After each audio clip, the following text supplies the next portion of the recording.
si vous avez regardé un peu la carte de claim puis la région, ben, t'as Puma CCI qui contient toute la partie du nord, le long de la faille principale, probablement avec la mine Caribou, les gisements majeurs. Là, on a développé avec le William Brook, un premier trend, Mackenzie qui est là. Fait que, on a pas mal mis la main sur le nord du Nouveau-Brunswick.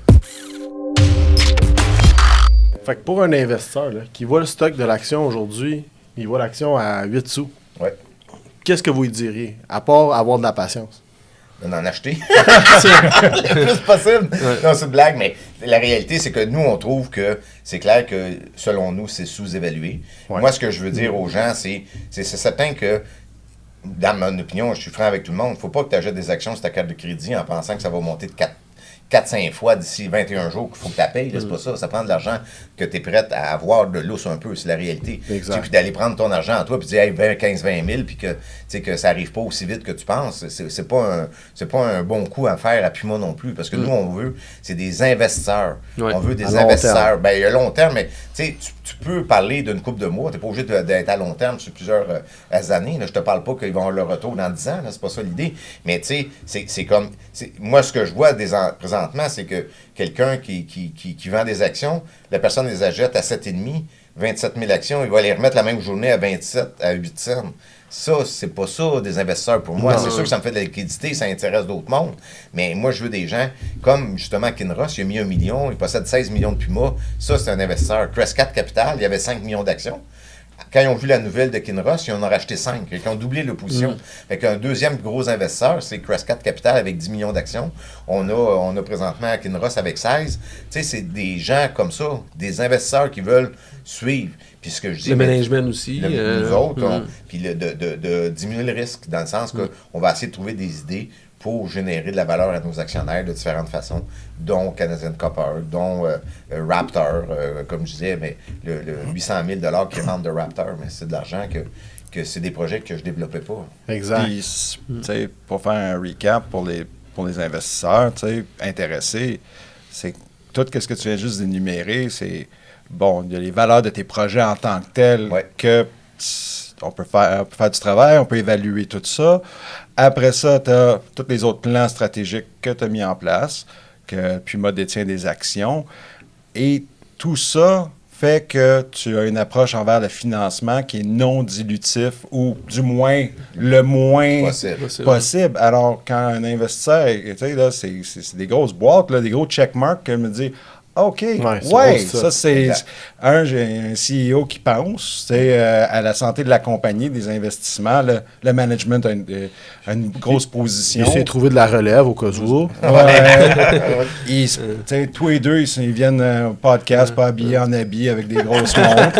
Ça, c'est sérieux, là, quand tu rencontres un CEO, là, que tu vois, il y a un Rolex, là, puis il est habillé. On n'a pas de nom, mais on sait tous c'est qui. Non? mais c'est pas...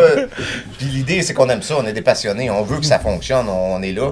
Tu sais, on n'est pas des fly-by-night, comme l'expression dit. Ça fait 20 ans qu'on est dans le domaine, on est des gens fidèles à la région, on est basé à Rimouski. Tu sais, ça fait depuis 2003 qu'on travaille dans le marché boursier avec les juniors. C'est pas, tu sais, on a eu des erreurs, on a eu des succès, on a eu des mauvais coups, mais on n'a jamais lâché. Dans le sens qu'on est encore là, mais à chaque année, on trouve des nouvelles idées pour essayer de continuer. Puis une dernière question. Dominique, tu disais que toi, tu transigeais le Forex, tu regardes les commodités, les devises.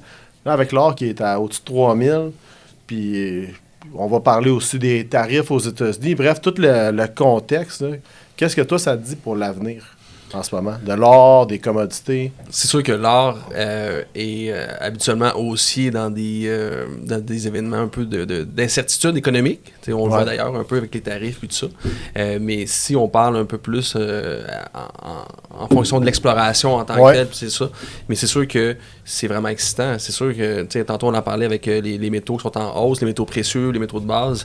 C'est sûr que les projets deviennent quand même intéressants. Fait que, par exemple, le cuivre, c'est sûr qu'il n'y a pas beaucoup de mines de cuivre qui sont en ouverture présentement, donc le prix monte aussi. Donc, c'est beaucoup ça aussi. Donc, au niveau de l'exploration, c'est sûr que je trouve ça, dans les prochains temps, ça va être vraiment excitant. Là. Puis nous, qu'on est, ben là, on a découvert un endroit pour l'or, mais là, c'est sûr qu'au niveau des métaux de base, c'est déjà reconnu avec le cabinet de Bathurst. On a CCI qui est avec nous, puis donc on a les deux côtés au niveau de l'or et du cuivre. Là. Donc moi, c'est vraiment ces deux commodités-là que je trouve intéressantes, là, avec l'argent aussi. Là. Donc, t'es excité pour le prochain, mettons les prochaines années qui viennent. Exactement. Moi, le prix de l'or, je le vois pas de façon numéraire comme tel. Je vois pas ça comme ça. Moi, 3000$, c'est intéressant. Je le trade pas, l'or. Puis je produis pas. C'est pas ça. Moi, ce que je vois d'intéressant, c'était un peu ce qui est arrivé quand il y a eu la pandémie. Hein, puis le prix de l'or a monté. Le monde en parle. Là, présentement, là, c'est qu'il y a des gens qui entendent parler de l'or, qui n'en entendaient pas parler, parce qu'à tous les jours, il y a un nouveau record, un 3000, puis 3000. Fait que ça amène l'attention sur les juniors. Moi, ça n'a pas beaucoup d'impact sur moi. J'en produis pas d'or pour l'instant. Puis quand je vais en produire, c'est certain que c'est intéressant de monter.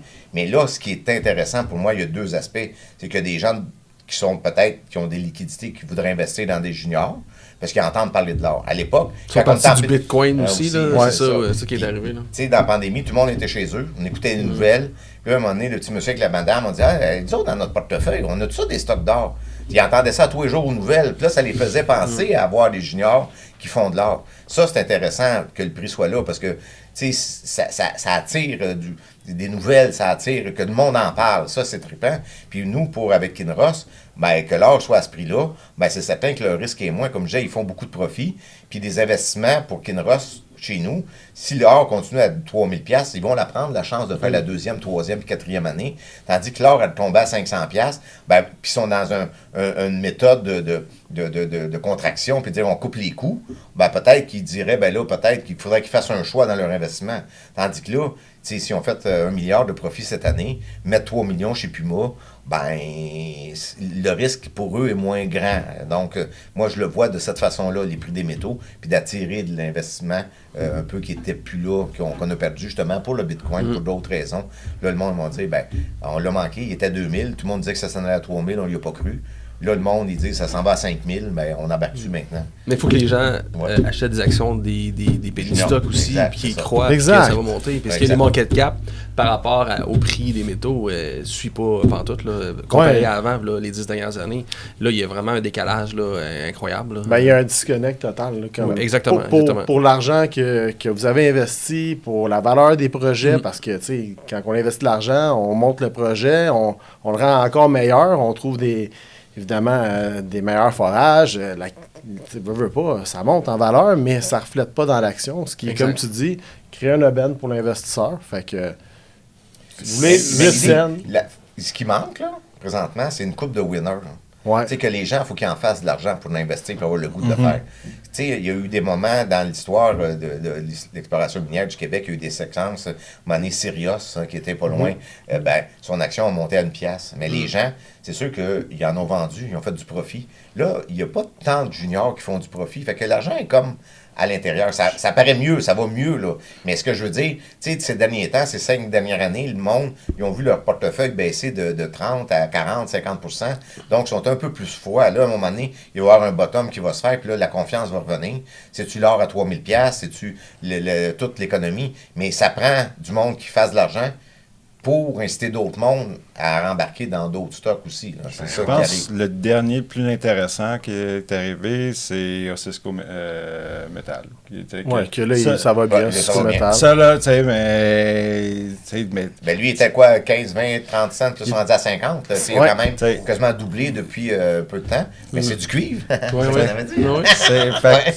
Mais t'as raison, t'as besoin d'avoir des winners pour qu'il y ait du monde qui refasse de l'argent puis qu'ils disent écoute, exactement, je vais prendre, pas pour servir l'analogie du gambling, mais je vais prendre mes winnings, je vais la moitié, puis je vais les mettre dans une autre compagnie avec un projet intéressant. Faites votre devoir. Projet intéressant, management. Faire leur due diligence à l'époque. Puis ce qui est arrivé aussi pendant les différentes crises, les taux d'intérêt qui ont monté. Oui, la pandémie, les taux d'intérêt. J'ai des copains qui disaient, mais tu sais, avant, je pouvais mettre un 500$, un 1000$ de temps en temps dans Puma.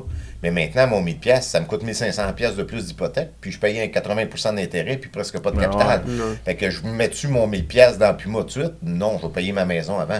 Fait que il y a eu une certaine liquidité qui est t'es un peu moins là. Un crunch en ce moment. Je dis pas qu'il y a peut-être d'autres juniors, d'autres sociétés qui avaient accès à du monde qui était plus aisé puis qui n'avait pas ce problème-là. Mais nous autres, les juniors qu'on a, mais c'est des gens qui... Tu sais, c'est sûr qu'on veut tout le temps le gars qui va mettre 5 millions d'actions puis 20 000 piastres par jour. Mais la réalité, les petits penny stocks, un acheteur de 10, 15, 20 000 si on en a un à tous les 2-3 jours, ça fait une différence dans notre prix. Là. Une méchante grosse différence présentement. Fait que ces gens-là, ils n'étaient plus là non plus. Ben, comme tu dis, tu vois, ça prend un winner, puis on en a un peut-être ici. Exactement, fait que... c'est ça qu'on pense. Peut-être qu'Inros vont développer une mine, peut-être CCI va faire une mine. Exactement. Fait que nous, à l'époque, quand moi, dans les années 2016, après, j'avais essayé d'acheter justement le gisement Murray-Brook Deposit. Puis en bout de ligne, avec l'entente, j'ai gardé 25% du dépôt. Là, présentement, ben, c'est Simon qui fait toute la job, puis j'ai 10% de Murray-Brook. J'étais en train d'acheter 10% de la mine Caribou, mais je vais avoir 10% de la mine Caribou en tant qu'actionnaire, le plus gros actionnaire. Donc, ça dépend comment tu places tes billes, puis tu mets les bonnes places, les bonnes personnes aux bonnes places. Fait que là, présentement, mais Puma détient possiblement, là, il y a des paiements à faire, mais il va probablement posséder pas loin, indirectement, on s'entend, mais 10% de la mine Caribou, qui est la seule. Il y a pire dans Puis si je posais la question à Simon, il est tellement un gars humble et gentil, il va dire oui, il détient 10%. Il va pas dire non, moi j'ai 90%. C'est pas le style de Simon, qui est une super de belle compagnie. On a fait une entrevue avec lui il n'y a pas longtemps. Puis ça aussi, ça fait partie des winners. Fait que... Mais Simon, il n'est pas gêné de le dire. Il vous dirait que le fait que ça ait bien été de même, c'est aussi à cause de Puma. On a travaillé ensemble. Oui. C'est pas qu'on a fait, nous autres non plus, on veut que tout aille bien. C'est pas qu'on monte un projet puis débrouille-toi avec. C'est pas ça. Non. On les a présentés aux Premières Nations, on les a présentés au gouvernement. Dominique avec son équipe à l'époque, avec Jouminex, puis c'est encore eux, Jouminex, ils vont faire les travaux. Donc on a l'équipe technique, on a tout, on sait tout. Là. Fait que, puis ça, il est très, très, très reconnaissant toutes les fois qu'il nous les voit. Il nous mentionne que s'il peut se rendre jusque-là, mais c'est ça, même le vendeur de Murray-Brook a considéré les paiements que Puma avait faits, malgré que il aurait peut-être pu ne pas faire du tout puis recommencer. Donc, je pense qu'on fait une bonne équipe ensemble. Puis, si vous avez regardé un peu la carte de claim puis la région, ben de Puma CCI qui contient toute la partie du Nord, le long de la faille principale, probablement avec la mine Caribou, les gisements majeurs. Là, on a développé avec le William Brook, un premier trend, Mackenzie qui est là. Fait que on a pas mal mis la main sur le Nord du Nouveau-Brunswick. Bon, ben, tout ça en étant super sympathique en plus. Hey, quand même, là. Même quand on boit pas. Écoute, fait que, comme d'habitude, un bon CEO, un bon président, là, un bon VP d'exploration, facile à rejoindre. C'est ça. Ah oui. Tu prends le téléphone, on appelle Marsan, on appelle Dominique, on lui dit « Qu'est-ce qui se passe avec mes actions? » Puis là, il va dire « Viens à Rimouski. Venez. Rimouski, ce qui est plate, c'est que le monde vient de faire le tour de la Gaspésie, puis il arrête une nuit à Rimouski. Hein, parce que tout le monde, de Montréal, ils font 6 heures de route, ils se rendent là, ils dorment juste une nuit, ils ne visitent pas le coin, après ça, ils continuent. Fait que ça, c'est important de passer quelques jours, venez nous voir au bureau. Puis dimanche, la pêche au crabe commence. Le crabe, c'est le temps de venir à Rimouski. Fais attention, c'est pas les mouches noires comme l'Abitibi qu'on a, nous autres, c'est du crabe et des crevettes. Ça se prend mieux, ça. Ça dépend, il y en a qui sont allergiques. Ouais. Bon, ben, merci. Fait que on se voit à la prochaine. Merci. Ouais. Merci beaucoup, les boys. Merci. Merci d'avoir regardé la vidéo. N'oubliez pas de liker, cliquez sur la petite clochette et abonnez-vous, commentez et n'oubliez pas de regarder notre dernière vidéo qui est juste là. Allez, cliquez, il faut. Et on vous voit à la prochaine. Bye bye.